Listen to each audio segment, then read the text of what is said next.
Have you ever noticed that you can receive several compliments, positive comments, yet one critical comment can completely take over all your thoughts? And how logically that when things are going really well for you, you still feel unsettled or you feel on edge. Now, this isn't negativity or pessimism. It's called negative bias, and it's built into our human brain. It exists because the brain has evolved for our survival, not happiness. And when trauma is part of someone's history, the bias is even stronger. Now, in your daily life, negative bias may show up as overthinking. You replay mistakes over and over. You dismiss praise, and you assume the worst about situations and even your relationships with friends, family, loved ones. Your neutral experiences can almost feel loaded with meaning. Now, a short message, a change in tone, or a delayed reply can trigger anxiety. It triggers your self-doubt. Now, if you're a trauma survivor or you're living with trauma, your nervous system actually stays on high alert. It's constantly scanning for danger. Negative information feels louder. It's very, very personal. While positive experiences, they really struggle to land and to stay. We just dismiss them.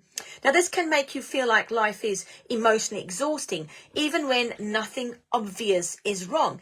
Now, many people assume that this means that there's something wrong with them. There's something wrong with their brain. But in reality, it's your brain doing exactly what it's learned to do in order to survive. Now, over time, negative bias shapes your self-worth, your confidence, your relationships, your decision-making. And when the brain constantly highlights this as wrong, it builds a identity around perceived flaws and its failures. Now, people begin to feel not good enough, unloved, incapable, not because it's true, but because the brain stores negative experiences as evidence of danger. And this affects how people show up in their world, often leading people-pleasing, avoidance, self-doubt.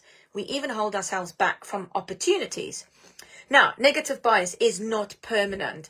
It's actually a neurological pattern, and that neurological pattern can be changed. The brain does not automatically store our positive experiences. We were done in.